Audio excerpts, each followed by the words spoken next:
আরে ধান, এই যে ধান দেখেন কত পানির নিচে ছিল। এই যে সব পানির নিচে ধান। এই যে আমি যদি জুম করে দেখাই যে এটা পানির নিচে, পানির কমপক্ষে অর্ধ হাত নিচে ছিল ধান। এই যে দেখেন এখন এই যে বিলের এই পানিগুলো গাছগুলাই উঠে গেছে। যে ধান দেখেন কত পানির নিচে। এই যে এটা হচ্ছে বড় বিল। এই যে আমাদের খাল, এই যে ধান। এদিকে হচ্ছে মানিকপুর, এটা পশ্চিম দিক মানিকপুর। এই যে উত্তর দিকে এই যে বড় হাওর দেখতেছেন, এই হাওর, এই যে উত্তর হাওর দেখতেছেন। ওই পাশে দেখা যাইতেছে, ওই যে দেখা যাইতেছে, এই পাশে দেখা যায় না সানঘাট।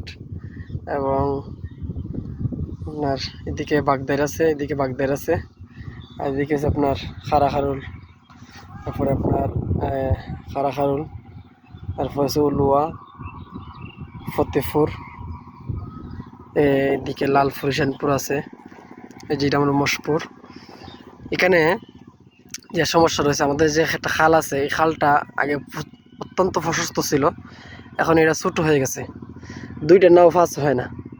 তো এদিকে যে পানিগুলা আপনার বৃষ্টির পানি, এই যে গ্রামের নামগুলা বললাম, এদিকে উলুয়া, আপনার হরাইটেখা, এই যে গ্রামগুলা, এগুলার যে পানি জমে, পানি জমার পরে যে পানিটা আপনার বৃষ্টির পানি এই এই একটা খালে দিয়ে যেতে হয়।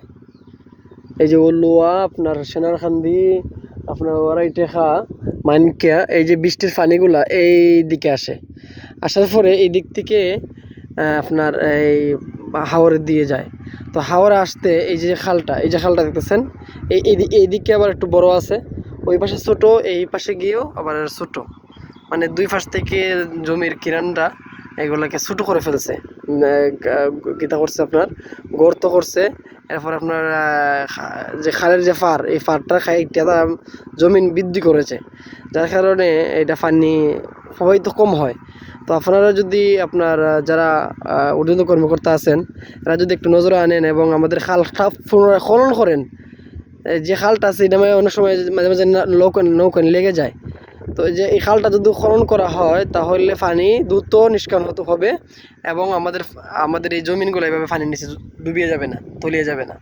এই যে জমিনগুলো পানির নিচে তলিয়ে গেছে, কৃষকরা খুব কষ্ট করতেছে, যে নৌকা দিয়ে দানা না খুব কষ্ট, হয় যে নৌকা দিয়ে নিয়ে আসতেছে, এই দেখেন নৌকা দিয়ে নিয়ে আসতেছে ধান।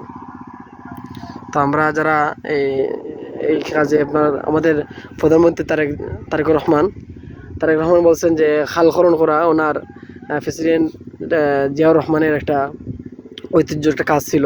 তো উনিও খাল খনন করতেছেন। তো আমাদের যে এমপি আপনার ডক্টর রেজা কিবরিয়া সাহেব, ওনার মাধ্যমে যদি এই খালগুলো খনন করা হয়, এই যে খালগুলো আছে এই খালগুলো যদি খনন করা হয়, তাহলে আশা করি আমরা আমাদের এই যে দুর্ভোগ এটার থেকে মুক্তি পাবো ইনশাআল্লাহ। আসসালামু আলাইকুম ওয়া রাহমাতুল্লাহ।